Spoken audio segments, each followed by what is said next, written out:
Ryan, today we are doing a dynasty price check on Nico Collins. So I have a trade here for you. This is a 12-team, pretty standard league, 12-team Superflex, full PPR start 10. Nico Collins or Quentin Johnston and the 111. Oh, man. I Who do you know want?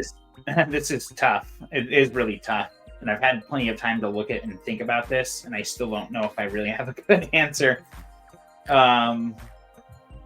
Yeah, like I feel like Quentin Johnston, he's just such a hard player to value. It's like most likely he's going to be the wide receiver 2/3 on the team. He's tied to a great quarterback with Justin Herbert, but he just had such a poor showing in his rookie year.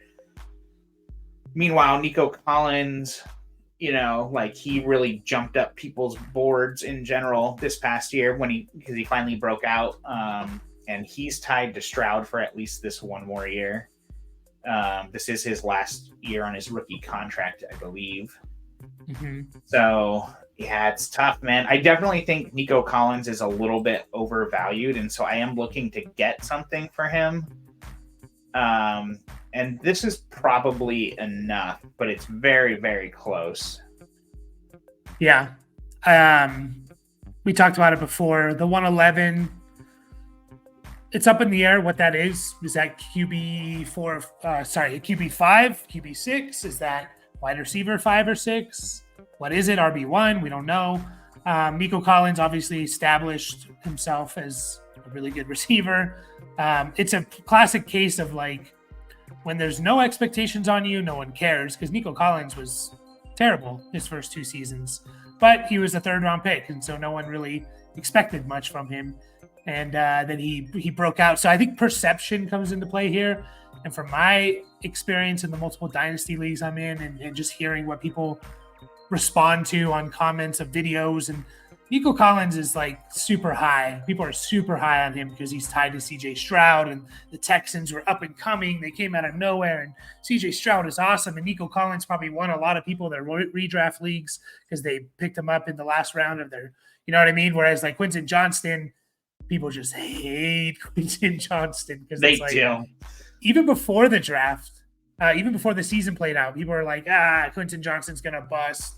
Blah, blah, blah. Like, people just hated him as, like, he was definitely the most hated, projected first-round receiver out of that group. So I think you got to take that into consideration. I agree with you. It's very, very close because you're still going to get a good player at the 111. There's still a chance that Quentin Johnston turns things around, new coaching staff in there that could help him. Oof.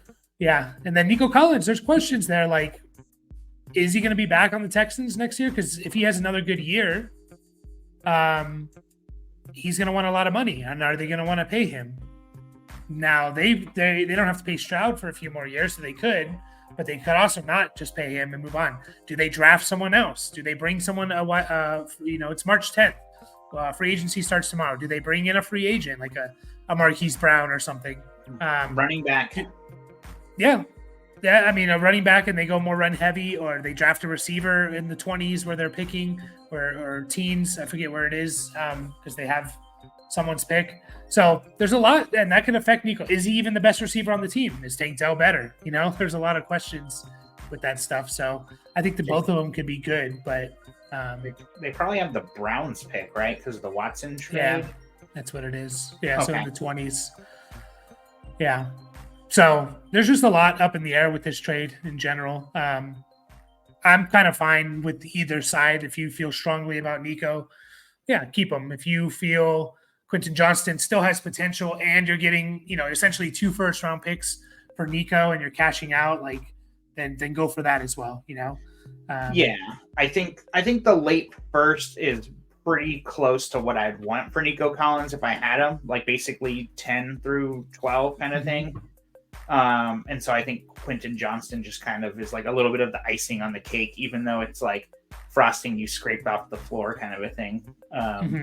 But I'm not completely out on Quentin Johnston, and maybe I'm just being stubborn just because it's like, yeah.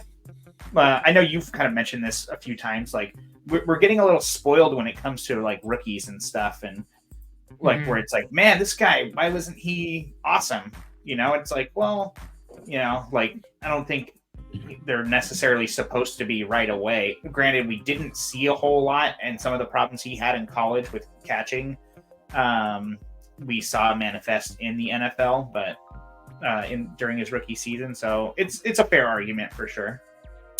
Yeah, and he did get his opportunity as like kind of the de facto number one receiver, whereas like if you compare it to JSN, who also didn't do much this last year, but JSN was behind Metcalf and Lockett the whole year. So Quentin Johnston got his chance, which is why people are lower. I'd probably want a little more for just Nico. I know you mentioned like right around the 110. I'd probably want to get into like the 108, 108, 109 area. But another thing to consider here is that pick, you're investing in something that is literally only going to rise for the next 2 months.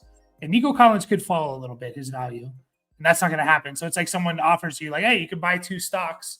This one's a little bit more volatile. This one's only going to go up. Like a lot of people might choose that stock that's only going to go up and rise, whether it's capped in terms of where it can get to. So, there is another trade I want to look at here. This is a 12-team Superflex PPR, full point PPR at 0.75 tight end premium. So you're getting 1.75 per catch for tight end. Start 10. Nico Collins or the 106. I think I already know where you're going here. You're going the 106. Yeah, I think I just answered that. Like, I think you are just cashing out. I forgot to actually look. I kind of like forgot this was the next part we were going to talk about. I'm just cashing out. Granted, Nico Collins can easily be better than the 106, but I think you're just, you're taking your profit from Nico Collins and just turning it into, especially the tight end premium. So it's like, okay, so it's either Brock Bowers, one of the 2 receivers. Why am I forgetting the second receiver? Neighbors in the dude. Yeah, Malik Neighbors. Yeah, or one of the quarterbacks, the top 3 quarterbacks. Mm-hmm. It has to be one of those guys. So I just think that's too good to pass up, kind of a thing. But I don't know. Yeah. It does feel a little weird, like thinking about like, oh, I'd rather have like Rome Odunze or Malik Neighbors over Nico Collins. It's like, maybe that's not exactly fair, but I mean, it's the shiny new toy syndrome, and I'm totally taking it. Yeah, and again, like a lot of people are going to think that it's like, well, you know what you have in Nico, but also again, you got to think about Dynasty in general. Like, look what just happened to Quentin Johnston when he doesn't perform. So again, you're tying yourself into a pick that's only going to rise, and Nico Collins could fall. But if Nico Collins gets hurt next year, his value is going to drop a lot. Even if Rome Odunze gets hurt, Nico Collins get hurt, they have the exact same injury. They go out the exact same time. Nico Collins is going to fall a lot further than Rome Odunze, right? Or if Nico Collins just has like a good year, but not a great year, he has 1,000 yards and Tank Dell goes off, like Nico Collins is going to fall. Like Rome Odunze is not only is the pick safe, but just again, look at like JSN or something. Like receivers don't really lose their value too much, even if they don't perform after their first year as rookies. So, whereas like Nico going into his 4th year needs to continue to keep producing. So I see the argument for both sides, but I think I'd cash out and take the 106 and see if I could even turn the 106 into something more, a receiver that's ranked higher than Nico. So yeah, that's kind of the move that I would try and make, honestly. Mm-hmm. Like, it's kind of funny looking at the previous trade. It's like, you couldn't trade Quentin Johnston and the 111 for the 106, like you couldn't do that, I assume anyways. But yeah, so that's why I'm very much more on the side of the pick, because even I thought the other one was pretty close. But yeah, I think we're going to be talking about Nico Collins, like especially if he has another good year. We're going to talk about him. He's going to change, and obviously he'll be somewhat the outlier of the guy who has the 3rd-year breakout. Not really the outlier, but like he'll give you hope for guys that don't do anything in their 2nd year, and that we've seen flashes from, like a la Jahan Dotson, So yeah, Davante Adams. You say Davante Adams? Yeah, he like sucked his first 2 years all the way back in like 2013. So but yeah, I don't know. if you could Go ahead. No, go ahead. I was just gonna say we saw like a little bit from Nico his first couple of years. Like I felt like we were definitely talking about him going into this year, this past year rather, going into the 2023 season as like the potential, just because it was like, what does Houston have going for them? You know, we had no idea how good they were going to be because it was very young players and players we hadn't seen a whole lot from. So like you shouldn't expect that to happen, definitely, but just know that it's possible. It is. And if you can point to reasons why they're not producing bad quarterback play for Nico or something. Injuries too with him the first couple of years. Yeah. Devontae Adams, he's behind like 2 other really good receivers.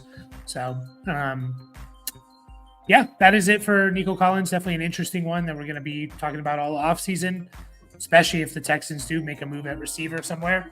But we'll be back. We're probably going to look at a tight end. We're not going to do too many tight ends, but we will look at Jake Ferguson next. As always, like and subscribe. We will catch you guys then.